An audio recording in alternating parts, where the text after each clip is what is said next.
വാർത്തകൾ വിശദമായി. ചേരമാൻ മഹല്ല് ഏകോപന സമിതിയുടെ നേതൃത്വത്തിൽ പള്ളിക്ക് മുൻപിൽ പ്രതിഷേധ യോഗം നടത്തി. ലക്ഷ്യം ഉയർന്നതാകുമ്പോൾ മാർഗം ഉചിതവും കൃത്യവുമായിരിക്കണം. Malabar entrance coaching centre. Cheraman മഹല്ല് കമ്മിറ്റിയുടെ നിരന്തരമായുള്ള ഭരണഘടനാ ലംഘനത്തിനും പൊതുയോഗത്തിന്റെ തീരുമാനങ്ങൾ കാറ്റിൽ പറത്തി ഭരണം തുടരുന്ന കമ്മിറ്റിയുടെ നടപടിയിൽ പ്രതിഷേധിച്ച് ചേരമാൻ മഹല്ല് ഏകോപന സമിതിയുടെ നേതൃത്വത്തിൽ പ്രതിഷേധ സംഗമം നടത്തി. കാസിം സുഗരി പ്രതിഷേധ സംഗമം ഉദ്ഘാടനം ചെയ്തു. വിധിക്കപ്പെട്ട ഏക അംഗമാണ് മഹല്ല് കമ്മിറ്റി. തോന്നിവാസങ്ങൾ പലതും പറയുകയും പ്രവർത്തിക്കുകയും അതിന് സപ്പോർട്ട് ചെയ്യുകയും ചെയ്യുന്ന ആ പ്രവണതയെ പലപ്പോഴായി ചോദ്യം ചെയ്തിട്ടുണ്ട്. അതിൽ ഈ മിനിങ്ങാന്ന് ബുധനാഴ്ച 10:30 നടന്ന മീറ്റിംഗിൽ വരെ ചോദ്യം ചെയ്തപ്പോൾ എന്നെ അടിക്കുമെന്നും കൊല്ലുമെന്നും ഉമ്മയെ കൂട്ടി വ്യഭിചാരോപണം പറഞ്ഞ് എന്നെ ആക്ഷേപിച്ചിട്ടുണ്ട് മഹല്ല് സെക്രട്ടറി അവർ. എൻ്റെ ഉമ്മയെ വിളിച്ചിട്ടുള്ള ഒരു വ്യഭിചാരോപണമാണ് പറഞ്ഞിട്ടുള്ളത്. അത് ഇൻഷാ അല്ലാഹ് ഉമ്മയും അദ്ദേഹം തമ്മിൽ മഹ്ശറയിൽ ഒക്കെ ഞാൻ വിടുകയാണ്.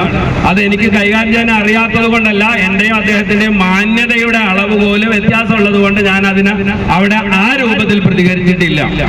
എന്ത് കാര്യം പറഞ്ഞാലും എൻ്റെ വിയോജനക്കുറിപ്പ് രേഖപ്പെടുത്താൻ പറഞ്ഞാൽ സൗകര്യമില്ലടാ, ഞങ്ങൾ 14 ആളുകൾ പറയുന്നതാണ് ഇവിടെ നടക്കുക, നീയല്ല, നിന്നെ പലരും ഇവിടെ പിരികേറ്റി വിടുന്നതാണ് എന്ന രൂപത്തിൽ എന്നോട് പറയുകയും എന്റെ വിയോജനക്കുറിപ്പ് രേഖപ്പെടുത്താൻ വേണ്ടി പറയുമ്പോ പെടുത്തില്ല എന്ന് പറഞ്ഞ് ഭീഷണിപ്പെടുത്തുകയും ഇന്നലെ മിനിങ്ങാന്ന് നടന്ന് 2 പേര് വൈസ് പ്രസിഡന്റും സെക്രട്ടറിയും കൈ ചുരുട്ടിക്കൊണ്ട് എന്നെ ഇടിക്കാൻ വന്നു.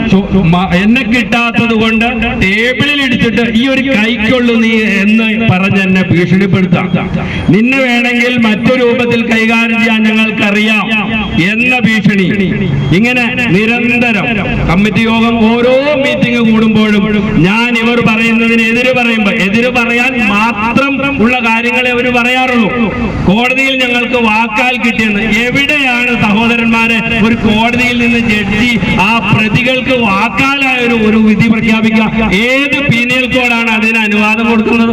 ജഡ്ജിമാരെന്ന് പറഞ്ഞ പൊട്ടന്മാരാണ്, അല്ലെങ്കിൽ നിയമപാലകന്മാരും മണ്ടന്മാരാണെന്ന് വരുത്തി തീർത്തുകൊണ്ടിരിക്കുകയാണ് ഇവര്.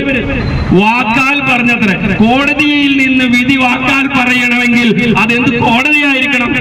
ജനകീയ കോടതിയിൽ പോലും അങ്ങനെ നടക്കുന്നില്ല.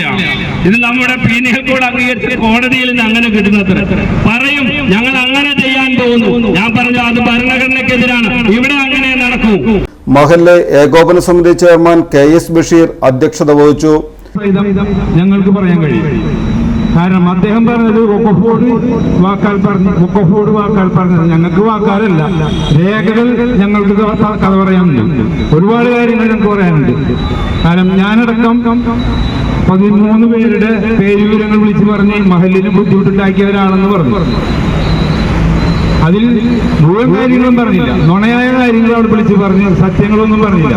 ശരിയാണ്, ഞങ്ങൾ മഹല്ല് കമ്മിറ്റിക്കെതിരെ, മഹല്ലിനെതിരല്ല, അയാൾ സെക്രട്ടറി പറഞ്ഞത് മഹല്ലിനെതിരെയാണ്. ഞങ്ങൾ മഹല്ല് കമ്മിറ്റിക്ക് എതിരെയാണ് പോയത്. കാരണം ഭരണഘടനാപരമായി ഇവർക്ക് കൊടുത്തിട്ടുള്ള അധികാരങ്ങൾ ഇവർ ദുർവിനിയോഗം ചെയ്തതിന്റെ പേരിൽ കാലാകാലങ്ങളായി മഹല്ല് നിവാസികൾ അറിയേണ്ട കണക്കുകളും കാര്യങ്ങളും പൊതുജനങ്ങൾക്ക് മുമ്പിൽ ഇവർ വെളിപ്പെടുത്താത്തതിന്റെ പേരിൽ നിയമാനുസൃതം അധികാരത്തിൽ വന്ന ഇവർ 2023 മെയ്യിൽ വാർഷിക പൊതുയോഗം കൂടേണ്ടതായിരുന്നു. അതുകൂടാതെ വന്നപ്പോൾ മഹല്ല് ഏകോപന സമിതിയുടെ നേതൃത്വത്തിൽ ഞങ്ങൾ ആദ്യം ചെയ്തത് മഹല്ല് കമ്മിറ്റിക്ക് പരാതി കൊടുക്കണമായിരുന്നു.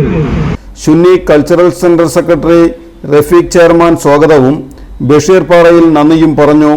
മുൻ മഹല്ല് പ്രസിഡന്റ് VA ഇബ്രാഹിം, മുൻ മഹല്ല് secretary KS Abdul Khader, Sunni cultural centre president Abdul Rahman Haji, MK Saheer, KS Kaisab എന്നിവർ സംസാരിച്ചു.